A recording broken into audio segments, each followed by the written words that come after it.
You're asking me to talk about when she died? Oh, God. I'll need a moment.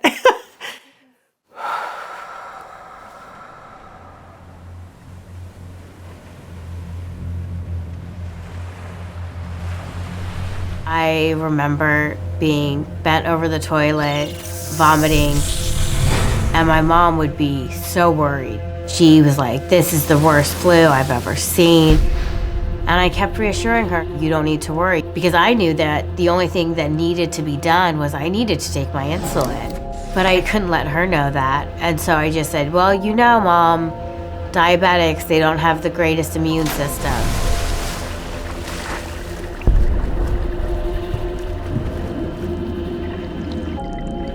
The mind is like water. When it's turbulent, it's difficult to see. When it's calm, everything becomes clear.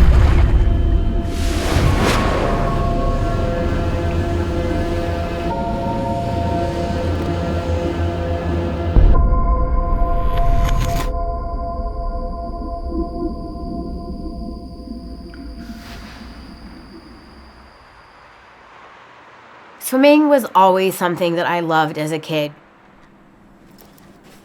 Even though I hated being in a swimsuit, I loved being in the water.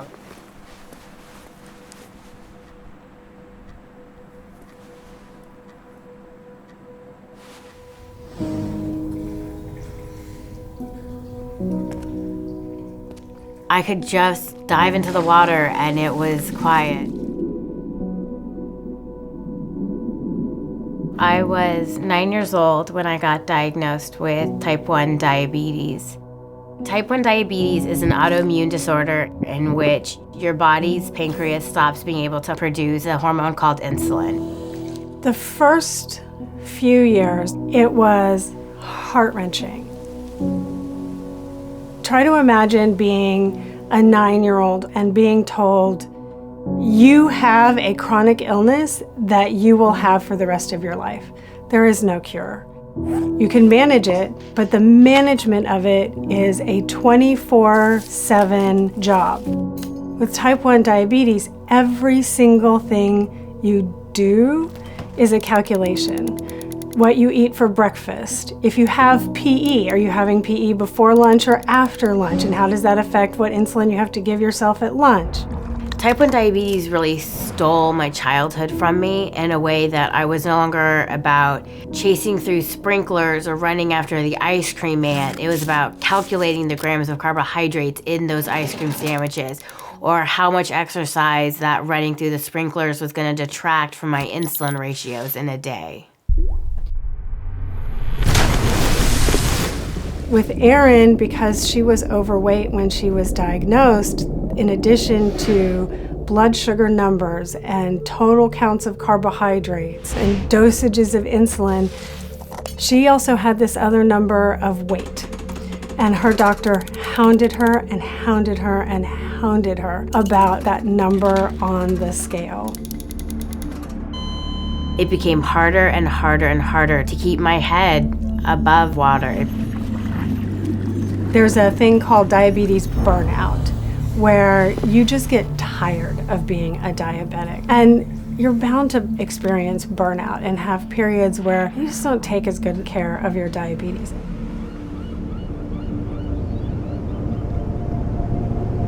August 16th. I feel that familiar nausea rising in my stomach, swirling like a snake slithering inside me. I know what it means. My sugar is well over 700 now. My body, alarmed by the amount of sugar coursing through my veins, is trying to warn me. With every passing second, my blood slowly fills with sugar, and without insulin to combat it, it starts to pull my body down. My kidneys start to struggle to function at 100%. The nerves in my feet die a little more, and like a drag of a cigarette, my life expectancy slowly starts to slip out of my hand. The truth is, I don't want to die.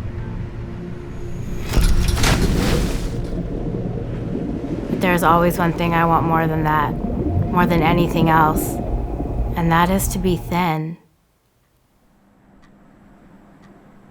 I was done being diabetic. I was done being somebody's number. I was just done with it all. I was gonna take a break. And so I stopped taking my insulin. I decided it was more important for me to lose weight than anything else. And I ended up losing everything in pursuit of it. So at the age of 14, I developed an eating disorder known as diabulimia.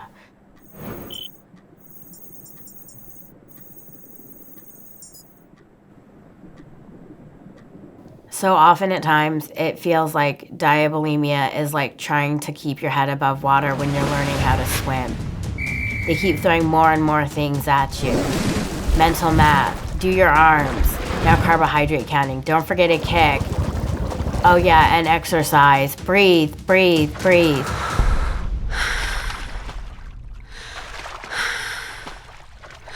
But at the end of the day, I was sinking to the bottom.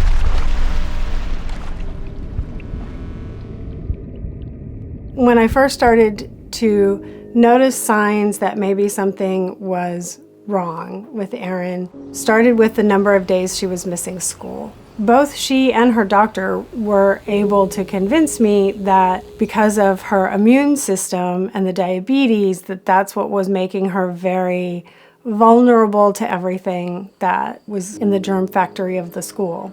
And at the beginning, it was bouts of nausea that would last for weeks on end. And then there would be little infections. And it seemed like my body just couldn't get healthy.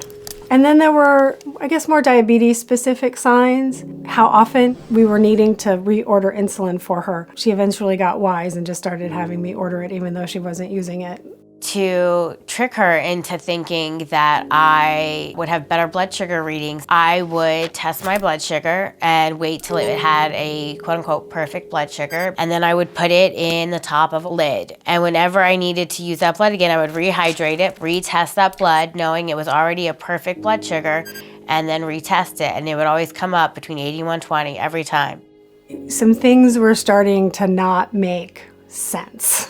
And I would do 30 tests all at once and then bring her out the meter, and it would just all be from the last 10 minutes. She was also starting to have frequent DKA, which is diabetic ketoacidosis episodes. And those are episodes where you have to go to the hospital, be put on IVs. Sometimes you end up in ICU. And that happens to an average diabetic a few times in their lifetime. And for Erin, it was starting to happen every few months. It was a dramatic amount of weight that I lost, and the problem with diabulimia is that you can see some really dramatic weight loss because you're losing things like water weight and muscle tissue and things that really matter to your body's health. But you can't tell that when you step on a scale. All you know is that you're 5 pounds down than you were the week before. You're more likely to develop staph infection, muscle atrophy, kidney infections, urinary tract infections, liver disease, coma, death. One of the hardest complications for me to deal with was the chance that I could no longer have children. And for many other women like me, this is a very real and very alarming complication that's on the rise. November 9th, 2001. Every day I get sicker and sicker and my body becomes more frail. Isn't this what I wanted though? My pants fall down as I walk, and secretly, I leap for joy. If I could leap at all. Regardless of what it had done to my body physically, and it had racked a serious toll. When I got back to school that fall, all my friends were so complimentary. And I took it and I ran with it.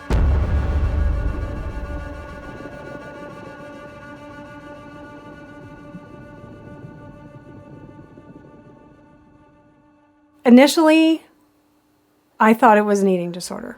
We took her to the psychologist. And I told him absolutely everything I was doing. I was completely honest. And he looked at me and he said, "Are you starving yourself?" And I said, "No." And he said, "Are you forcing yourself to throw up?" And I said, "No." And he sat me down with my parents and he said, She did not have an eating disorder. She was just a rebellious teenager. I spent the next several years taking my body to its limits. And so we spent the next 2 years trying every parenting technique in the book. We went to workshops, we read, we went online. None of it worked because, of course, we weren't actually addressing the problem.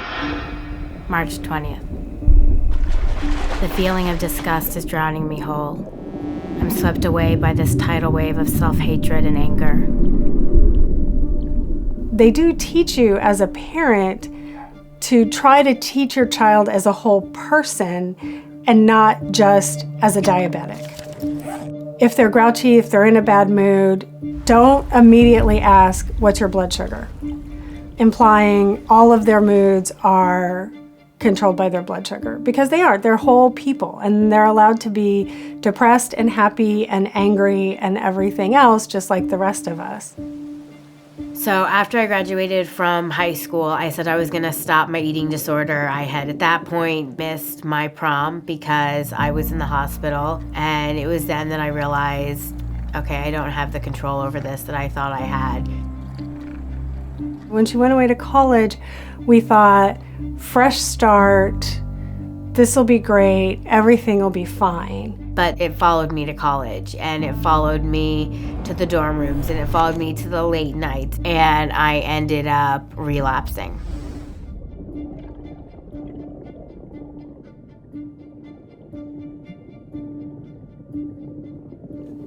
Erin broke her leg, shattered it, actually. And I fell just walking to my bathroom. Got her to the hospital. They did surgery, 14 screws, 2 plates. The doctor told my mom everything had gone, okay. But I knew something was wrong immediately. I could feel my leg, which they told me I wasn't supposed to be able to do. In the preceding hour, they would give me the necessary dosage of morphine for someone my height and weight. What would have been a perfectly fine dose of morphine for anyone else sent Erin into respiratory failure. I flatlined. And she turned blue and stopped breathing. It was probably the scariest moment of my life. They called out a code blue. All the nurses come rushing in. One crawls up on top of her and they're getting the paddles ready. And it's one of those times where it was less than a minute and it felt like 10 hours.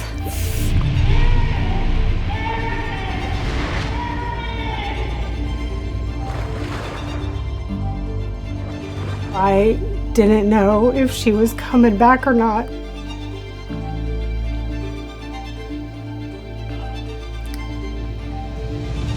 It was the scariest minute of my entire life.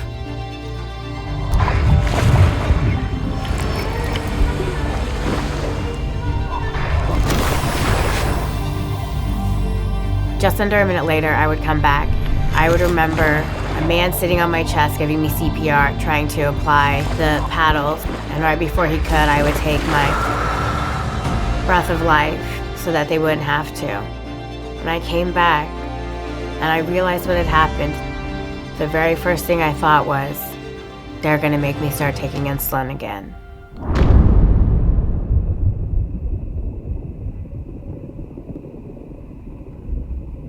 It wasn't until I saw my mom's face that I was able to say, something has to change, and something has to change now.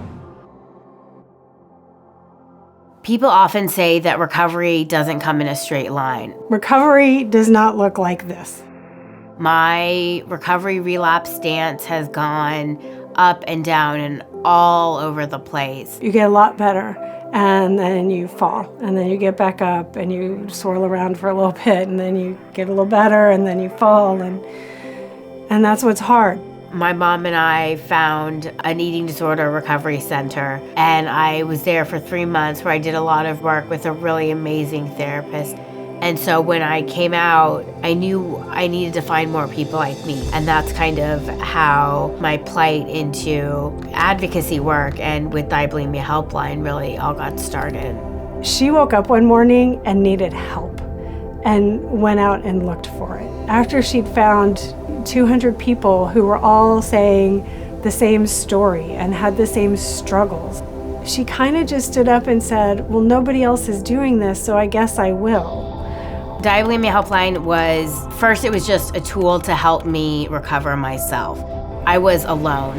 I started an online Facebook support group. And then from the Facebook group, we started the website. From there, we went on to do a 24-hour hotline that can be reached 365 days a year.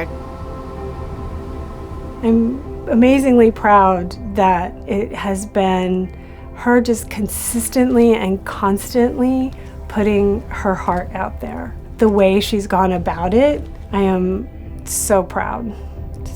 So immensely proud.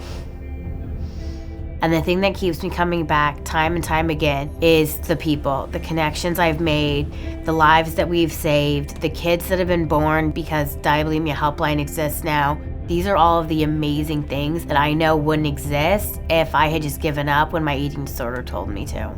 One of my favorite quotes is, she leaves a little sparkle everywhere she goes.